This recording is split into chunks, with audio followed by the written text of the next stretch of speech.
వాళ్ళు కొన్ని డజన్ల బైసన్లను ఒక ఎండిపోయిన పాడుబడిన ల్యాండ్ లో వదిలిపెట్టారు. అక్కడ ఫుడ్ లేదు, నీళ్లు లేవు, మనుషుల కేర్ కూడా లేదు. జస్ట్ ఒక ఖాళీ ప్లేస్. అక్కడ పచ్చదనం అనేది లేదు. తర్వాత వాళ్ళు వెనక్కి చూడకుండా అక్కడి నుంచి వెళ్లిపోయారు. ఈ పరిస్థితుల్లో అవి బ్రతకడం ఇంపాసిబుల్.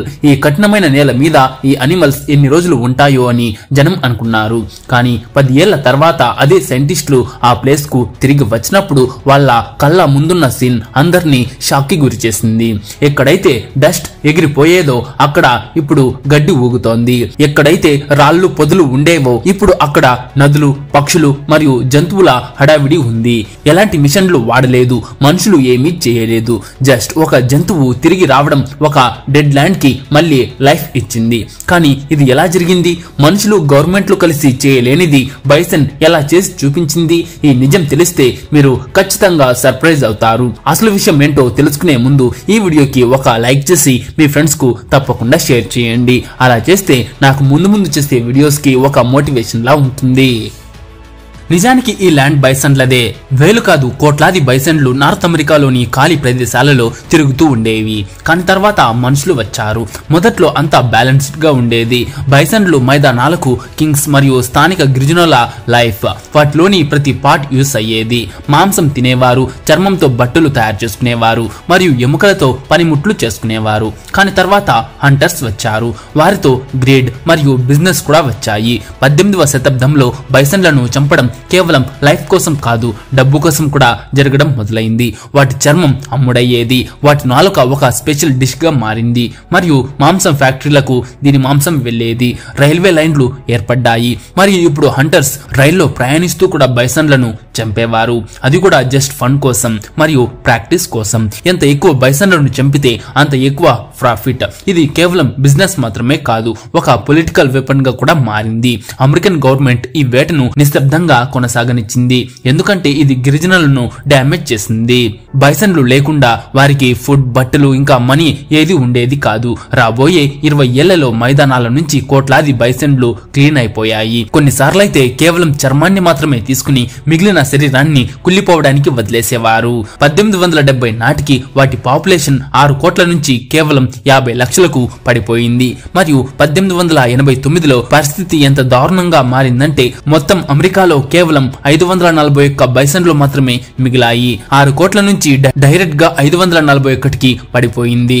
మనుషులు చేసింది కేవలం వేట మాత్రమే కాదు, అది ఒక జాతిని చంపడం. ఇంతకు ముందు మైదానాలలో జంతువుల అలలు కనిపించేవి, ఇప్పుడు కేవలం సైలెన్స్ మాత్రమే ఉంది. మరియు మెక్సికోలో పరిస్థితి మరింత దారుణంగా ఉంది. అక్కడి చివరి బైసన్ కూడా అంతమైపోయింది.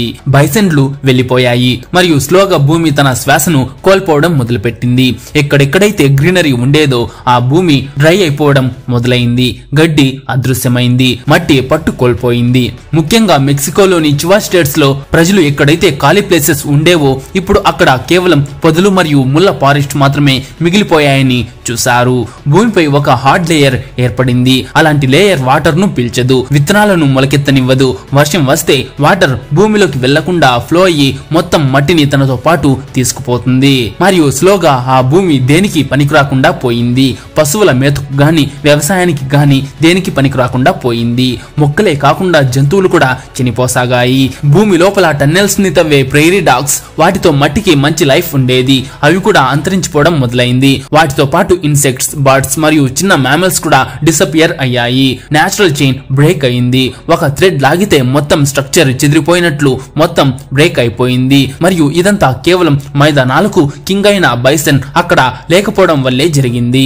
ఆ తర్వాత ఒక రోజు మనుషులు మనం నాశనం చేసిన జంతువే ఈ భూమిని కాపాడగలదు అని అనుకున్నారు. 2009లో కేవలం 23 బైసన్లు అమెరికా కొండల నుంచి బయలుదేరి మెక్సికోలోని అత్యంత డిస్ట్రాయ్ అయిన ఏరియాకి చేరుకున్నాయి. ఇది ఒక డ్రై మరియు బ్రోకెన్ ల్యాండ్. అక్కడ సంవత్సరాలుగా గడ్డి మొలకెత్తలేదు, బర్డ్స్ సౌండ్ వినబడలేదు. వాటిని మైదానంలో వదిలిపెట్టారు. మొదట్లో జనం నవ్వేవారు, 23 జంతువులు ఏం చేయగలవు అని. కానీ ఆ 23 జంతువుల వాకింగ్ తో మొత్తం భూమి హార్ట్ బీట్ తిరిగి వస్తుందని ఎవ్వరూ ఊహించలేదు. ఇయర్ బై ఇయర్ బైసన్ల నంబర్ పెరుగుతూ పోయింది మరియు 2018 నాటికి అవి 200 కంటే కూడా ఎక్కువ అయ్యాయి. కానీ ఇవి కేవలం ఫిగర్స్ మాత్రమే కాదు, ఇవి నడుస్తున్న ఎకో సిస్టమ్ ఇంజనీర్స్. ఇవి తమ ప్రతి మూవ్ తో మట్టిని బ్రేక్ చేస్తాయి, సీడ్స్ ని స్ప్రెడ్ చేస్తాయి, వాటర్ ని భూమిలోకి దిగేలా చేస్తాయి మరియు డెడ్ ల్యాండ్ కి మళ్ళీ జీవం పోస్తాయి. బైసన్లు ఎక్కడ నడిస్తే అక్కడ గ్రీనరీ తిరిగి వస్తుంది. ఇప్పుడు క్వశ్చన్ ఏంటంటే మనుషులు మిషన్లే చేయలేనిది ఈ బైసన్లు ఎలా చేశాయి అని. ఇది వాటి నడకతో మొదలవుతుంది. బైసన్లు డైలీ మైళ్ళ కొద్దీ నడుస్తాయి, కానీ అవి జస్ట్ తిరగవు. ప్రతి స్టెప్ తో అవి భూమి యొక్క హార్డ్ లేయర్ ను బ్రేక్ చేస్తాయి మరియు డ్రై మట్టిని బ్రీత్ తీసుకోవడానికి వీలు కల్పిస్తాయి. బైసన్లు ఎప్పుడు అలర్ట్ గా ఉంటాయి మరియు ఎప్పుడు కదులుతూ ఉంటాయి. అవి ఎప్పుడు కూడా ఒకే చోట ఎక్కువసేపు ఉండవు. అందుకే వాటి నడకతో మట్టి ఓపెన్ అవుతుంది. వర్షం పడితే వాటర్ ఫ్లో అవ్వకుండా లోపలికి వెళ్తుంది మరియు ఇది భూమి తిరిగి జీవించడం మొదలుపెట్టి ఫస్ట్ స్టెప్. కానీ స్టోరీ ఇక్కడితో ఆగదు. బైసన్లు వెళ్లే చోట కేవలం మట్టిని మాత్రమే బ్రేక్ చేయవు. అవి తమ వెనుక ఫర్టిలైజర్ ని వదిలిపెడతాయి. అదే పేడ. అది నైట్రోజన్, ఫాస్ఫరస్ మరియు పొటాషియం తో నిండి ఉంటుంది. ఒక రీసెర్చ్ ప్రకారం బైసన్లు ఉండే చోట మట్టిలో నైట్రోజన్ లెవెల్ 40% ఎక్కువగా ఉంది. అంటే మనుషులు ట్రాక్టర్లతో చేసే పనిని బైసన్లు తమ కొమ్ములతో మరియు నడకతో చేస్తాయి. ఆ తర్వాత అవి రోల్ అవుతాయి, అంటే మట్టిలో అటు ఇటు తిరుగుతాయి. అవి నేలపై రోల్ చేస్తాయి. ఎలా అంటే కొన్నిసార్లు ఆడుకుంటూ, కొన్నిసార్లు ఇన్సెక్ట్స్ నుంచి తప్పించుకోవడానికి లేదా తమ డామినెన్స్ ని చూపించడానికి. కానీ ఈ రోలింగ్ వల్ల ఏం జరుగుతుంది? వాటి బరువైన బాడీ రాపిడితో భూమిపై ఉన్న హార్డ్ లేయర్ బ్రేక్ అయిపోతుంది మరియు ముళ్ళ పొదలు పెకిలించబడతాయి. ఆ ఓపెన్ అయిన ల్యాండ్ పై ఇప్పుడు బైసన్ల ఫర్ మరియు చర్మానికి అంటుకుని ఉన్న సీడ్స్ పడతాయి. ఆ సీడ్స్ ను అవి చాలా కిలోమీటర్ల దూరం నుంచి తమతో తెచ్చుకుంటాయి. ఈ సీడ్స్ ఎలాంటి కాంపిటీషన్ లేకుండా ఆ భూమిపై మొలకెత్తుతాయి. అలాగే బైసన్లు నడిచినప్పుడు వాటి వాకింగ్ తో భూమిపై చిన్న చిన్న పిట్స్ ఏర్పడతాయి. ఆ పిట్స్ మామూలువి కావు. వర్షం పడిన తర్వాత మిగిలిన వాటర్ అంతా ఫ్లో అయినప్పుడు ఈ పిట్స్ ఆ వాటర్ ని స్టాప్ చేసి ఉంచుతాయి. ఈ ఏరియా స్లోగా తేమను కలెక్ట్ చేయడం మొదలు పెడుతుంది మరియు అక్కడి నుంచి ఒక న్యూ లైఫ్ మొదలవుతుంది. సీడ్స్ మొలకెత్తుతాయి, ఆపై ప్లాంట్స్ పెరుగుతాయి మరియు వాటిపై ఇన్సెక్ట్స్, బర్డ్స్ మరియు చిన్న చిన్న యానిమల్స్ కూడా రావడం మొదలవుతుంది. ఒక మినీ ఎకోసిస్టమ్ గా మారిపోతుంది. ఒక అనిమల్, అదే ఈ బైసన్ తిరిగి రావడం వల్ల మొత్తం ఎకోసిస్టమ్ ప్రాణం పోసుకుంది. ఇలాంటి అనిమల్స్ ని కీ స్టోన్ స్పీషీస్ అని అంటారు. నేచర్ లో కొన్ని జాతులు ఉంటాయి. అవి లేకపోతే మొత్తం ఎకోసిస్టమ్ కొలాప్స్ అవుతుంది. అంటే వీటి ఉనికి లేకపోతే మొత్తం ఎకోసిస్టమ్ కుప్పకూలిపోయే ప్రమాదం ఉంది. ఈ అనిమల్స్ స్వయంగా ఎక్కువగా కనిపించకపోవచ్చు, కానీ అవి లేకుండా ఫారెస్ట్, ల్యాండ్ మరియు లైఫ్ అన్ని అసంపూర్ణంగా ఉంటాయి. ఇండియాలో కూడా ఇలాంటి ఎన్నో జీవులు ఉన్నాయి. అవి కేవలం తమ కోసం మాత్రమే కాదు, వందల ఇతర జంతువుల లైఫ్ ను బ్యాలెన్స్ లో ఉంచుతాయి. అలాంటి జీవులలో ఒకటే ఎలిఫెంట్, అదే ఏనుగు. మీరు ఎలిఫెంట్ ని చూసినప్పుడు మీ అటెన్షన్ దాని పవర్ మరియు సైజ్ పై పడుతుంది, కానీ రియల్ గా అది ఫారెస్ట్ కి షేప్ ఇచ్చే ఇంజనీర్. అది కేవలం చెట్లను తినదు, బ్రేక్ చేస్తుంది కూడా. వాకింగ్ వేస్ తయారు చేస్తుంది, అదే దారులు. అవి నడిచిన చోటనే దారులు ఏర్పడతాయి మరియు చిన్న అనిమల్స్ కు రూట్స్ ఓపెన్ చేస్తుంది. నడుస్తూ నడుస్తూ ల్యాండ్ ను ఓపెన్ చేస్తుంది, సీడ్స్ ను స్ప్రెడ్ చేస్తుంది మరియు ప్లాంట్స్ కు సన్లైట్ అందేలా చేస్తుంది. రోజు చాలా కిలోమీటర్లు ట్రావెల్ చేసి వందల సీడ్స్ ను తమ మలం ద్వారా ఒక ఫారెస్ట్ నుంచి మరొక ఫారెస్ట్ కు తీసుకువెళ్తుంది. అంటే ఎలిఫెంట్ నడుస్తుంటే ఫారెస్ట్ పెరుగుతుంది. ఎలిఫెంట్స్ లేకపోతే దట్టమైన ఫారెస్ట్ ఒక గుంపుగా మారిపోతుంది. అప్పుడు అక్కడ సన్లైట్ చేరదు, కొత్త మొక్కలు పెరగవు. అలాగే వాటర్ తాగేటప్పుడు అవి చిన్న జలాశయాలను క్రియేట్ చేస్తాయి. ఇవి తర్వాత బర్డ్స్, ఇన్సెక్ట్స్ మరియు ఇతర అనిమల్స్ కు ఇల్లుగా మారుతాయి. అదే విధంగా టైగర్ కూడా ఒక కీ స్టోన్ స్పీషీస్.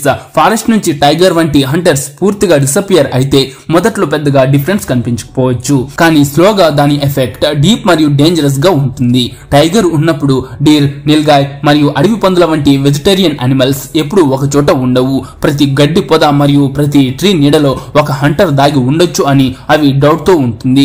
అందుకే అవి కదులుతూ ఉంటాయి, ఒక చోట కొద్దిగా ఫుడ్ తీసుకుని ఆ తర్వాత ముందుకు వెళ్ళిపోతూ ఉంటాయి. మరియు ఈ మూమెంట్ ఫారెస్ట్ కి తిరిగి గడ్డిని పెంచడానికి, చెట్లకు మొక్కలకు బ్రీత్ తీసుకోవడానికి మరియు మట్టిని స్వయంగా హ్యాండిల్ చేసుకోవడానికి ఛాన్స్ ఇస్తుంది. కానీ ఈ పులే లేకపోతే ఈ అనిమల్స్ లో ఎలాంటి భయం ఉండదు. ఎక్కడైతే గడ్డి లేదా ప్లాంట్స్ ఎక్కువగా లభిస్తాయో అవి అక్కడే ఉండి గ్రీనరీ పూర్తిగా డిస్ట్రాయ్ అయ్యే వరకు కంటిన్యూస్ గా తింటూ ఉంటాయి. స్లోగా ల్యాండ్ వేస్ట్ అయిపోతుంది మరియు మట్టి లూజ్ అయిపోతుంది మరియు వర్షంతో పాటు కొట్టుకుపోతుంది. ఫారెస్ట్ లోని మిగిలిన పార్ట్స్ ఖాళీగా మరియు లైఫ్లెస్ గా ఉంటాయి మరియు మొత్తం ఎకో సిస్టమ్ ఇంబ్యాలెన్స్ గా మారిపోతుంది. సో ఈ విషయాలు మీకు కొంచెం ఫేక్ గా అనిపించవచ్చు, కానీ ఇదే నిజం. అందుకే అందరూ చెప్పేది ఒకటే, సేవ్ నేచర్, సేవ్ ఫ్యూచర్ అని. సో ఫ్రెండ్స్, ఈ వీడియో మీకు నచ్చింటే ఒక లైక్ చేసి మీ ఫ్రెండ్స్ కు తప్పకుండా షేర్ చేయండి.